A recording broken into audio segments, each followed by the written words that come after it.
Hello everyone and welcome to Celestial Plans. My name is Crystal Cedar and today I am going to be going through a flip through of my spiritual energetic Ascension journal happy planner setup. How I have it set up for 2022 using the WeMoon Gaia Rhythms for Women, the Magical Dark Datebook for 2022. So in my previous video I showed this kind of like unpacking slash unboxing of the WeMoon Journal, and it is unbound. The way that I bought it was unbound, and I have to laminate this, and I want to turn it into a cover for the inside of my planner. But it is 240 pages long, and I still have this much that's actually not in this already thick planner setup. So a lot of these are references, like multiple pages of ephemeris, astrological ephemeris that I don't really track like that hardcore anymore. So this is to be determined later, TBD. So my planner cover that I chose to use was something that I found in my stash, actually. I'm really trying to use for the fourth quarter things from my stash that I already own or that I had previously purchased on clearance. This planner cover is an A5 that I purchased on Carpe Diem. I want to say it was like last holiday season, before they shut everything down. It was $10. I believe this pattern is already sold out. However, on Carpe Diem, you can still find another A5 if you're planning on doing the same setup or similar setup with the WeMoon. It's this design here. It's kind of like this whimsical dot, I think is what it's called, all over. So it's like this on the cover, and then it's solid black on the inside, and then that solid black ditzy dot like that all over. So it's really cute. $10. Okay, so reason why I chose A5 size is because the size of the WeMoon Pages are the closest to A5. If I tried to put this in a Happy Planner classic size, it would drown. Like, it's already got a lot of margin space. That's not a good example here. Hold on. Like, see, there's a lot of margin space already in this. So I wanted to choose a size that was the closest to it so that there wouldn't be a lot of huge dramatic margin space, and that would be more functional that way. So I de-ringed this. I de-ringed this binder. It came on a ring system, which looked like this. So when you get it in the mail, it looks like this. It's in a nice box. And then I literally lifted the rings out of here. There's no metal piece. There's no hard plastic piece in the middle of the spine here. It is very thick vinyl slash pleather, but it's easy to cut. And so I took my time with it. I took a pair of pliers, and then I just kind of easily kind of lifted it out. Like you can see here is the mechanism. Like, I didn't bend it, I didn't warp it, I literally just pulled it off. It took a minute, but I would rather take my time than rush it and get a cleaner result. And you minimize the hole space, and so, or the hole size. So these are just common brads that I found at Michael's. I've seen people like hot glue ribbon or like buttons. I just don't have time for that right now, so brads will do. I didn't really need anything, but for aesthetics for the video, I didn't want it to look like hella janky. So the dividers, I wanted dividers in this just to make it easier to reference during the year. So the dividers were actually cut down from the dividers that came with my Recollections cover.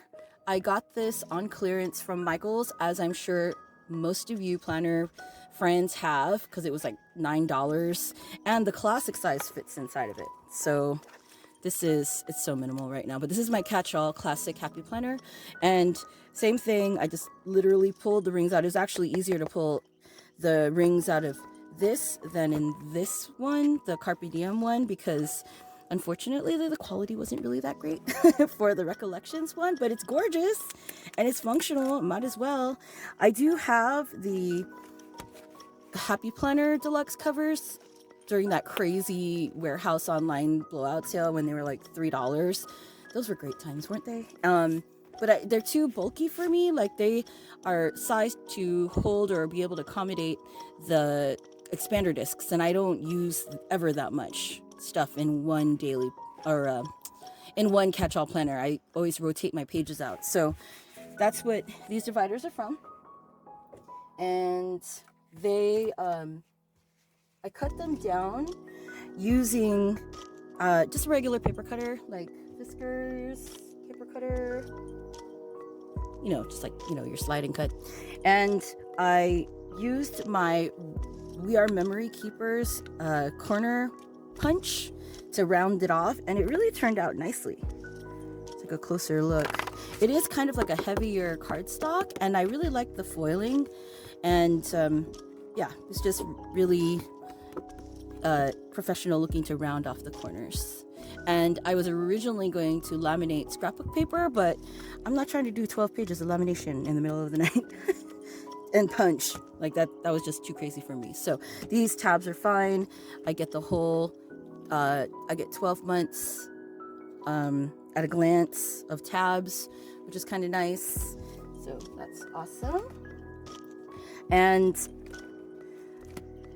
so, oh, and to punch the pages, I use the We Are Memory Keepers disc power punch. So this is just a single punch, and I marked off here on just a piece of scrap sticker paper the alignments for the WeMoon pages and for the divider pages, just to make it just to make life easier. There are measurements on this guide, but they're so faint you can barely see them, and I wasn't trying to strain my eyeballs just to knock it out really quick.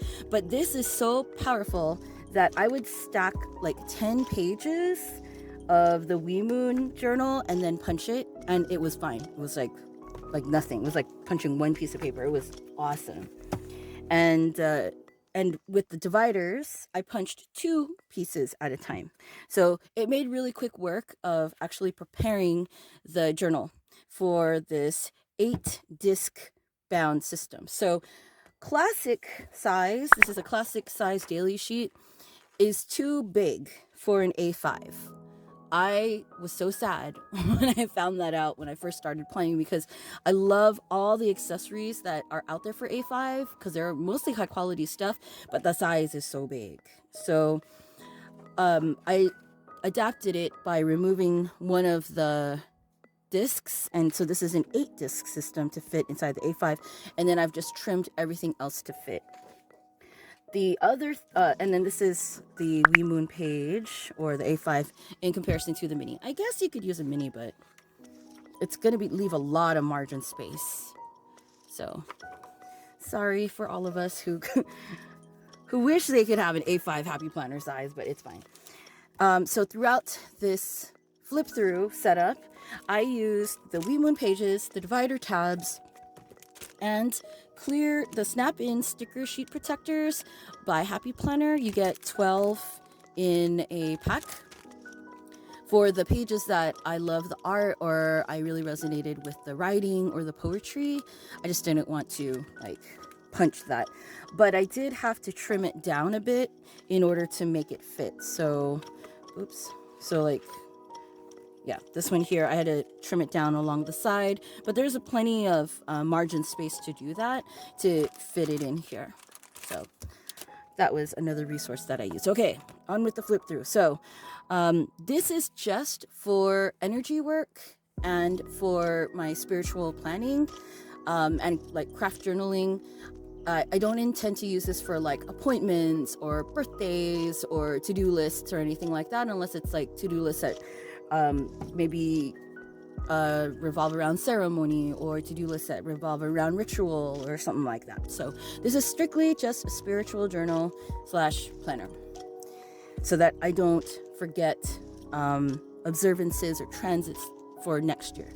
So the first thing that I wanted to make sure I had was a really good lunar phase calendar. This was in the WeMoon Journal. In my previous video, you could kind of see what it looked like before I totally went highlighter crazy on it. But this is actually a hand-drawn chart by Susan Bailey's, and you can purchase a format of this on cards from snakeandsnake.com if you'd like something a little bit more permanent. But for me, I needed to mark the Sabbats and the Esbats, and I color coded it alternating colors because I'm a nerd, and then I marked all the full moons here. And the greatest thing about lunar phase calendars is it's not by the Gregorian calendar. It more revolves around sun and moon lunation, sun and moon transitions. So like it doesn't go like this is not, well, it could be Mondays and Tuesdays and Wednesdays all the way down the line. You have to actually read it and see it and look at the date. What I really love about how she drew her chart was she also included like the sign transits for every single moon. So let's say you're a baby witch and you're learning how to do your first candle charging or something like that, and you have to do it during a specific moon or moon cycle number of days, then this is a really cool tool that you could use to highlight for the month and for the moon or for the SBAT, so that you can keep track of it without like hand drawing it in your Happy Planner monthly layout is what I was trying to avoid anyway. So I marked down like the holidays that are important for me. Like for example, the first holiday that's coming up is going to be the Imbolc. Is going to be on January 2nd. Yule is coming up, but it's not on here because that's still considered 2021.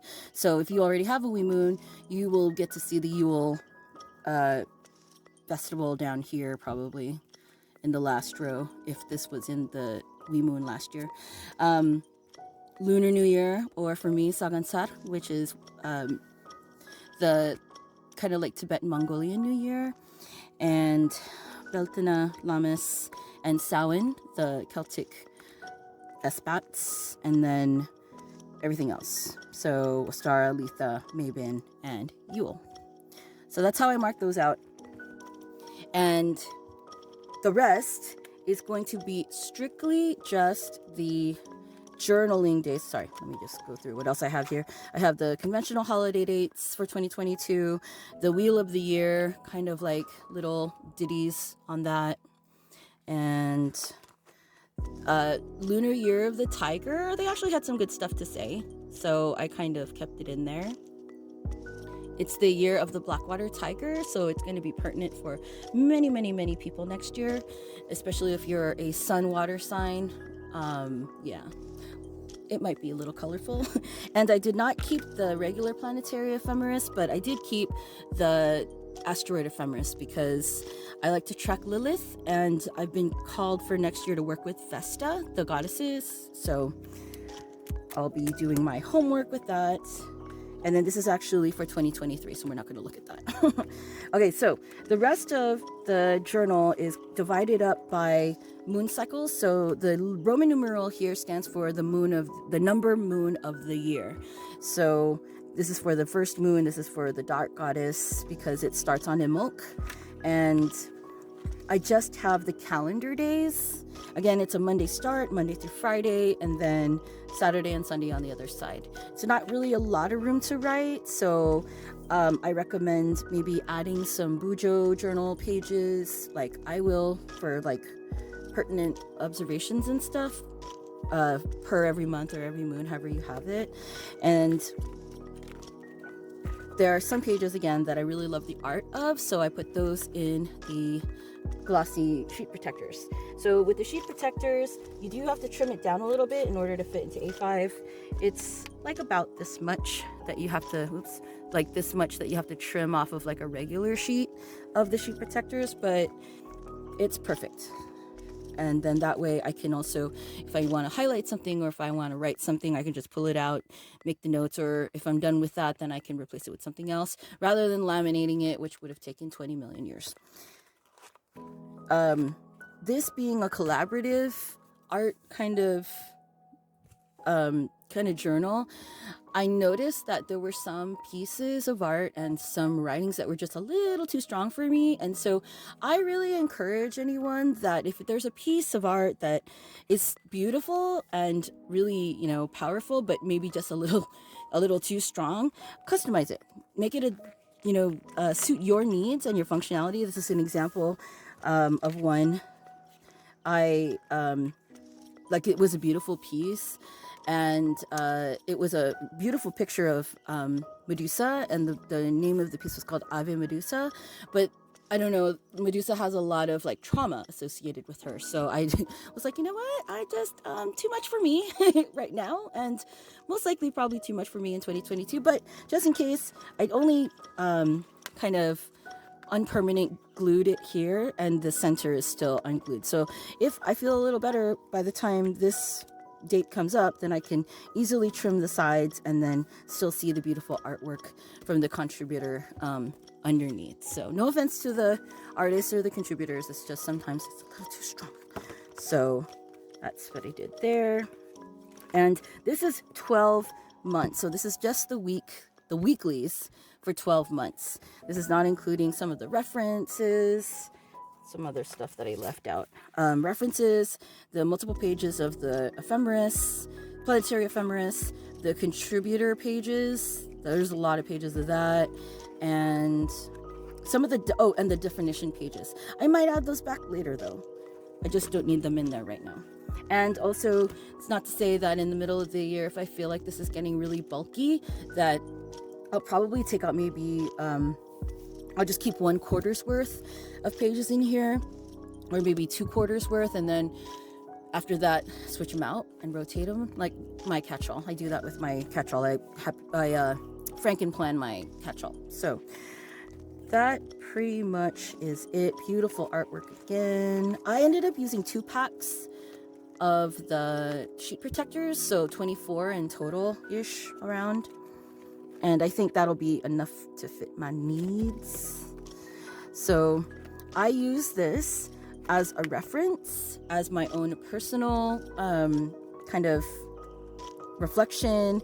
And also when I'm planning, especially when I'm working with clients or when I'm doing a ceremony, or if I'm being invited to ceremony, it's important for me to check my own energy fields to make sure that, you know, I'm doing the best that I can to stay grounded, centered, and protected. So I encourage everybody to learn more about this. There's totally everything awesome about taking responsibility for your own energy field and not having to consult with other people, other YouTubers about your own energy. You can learn about your own energy. Start by learning your star chart. Start learning about your own astrological chart. What are your planets in? What signs your planets are in? And then seeing how it affects you month to month. And it's all right here. Like, it'll tell you, which is really great.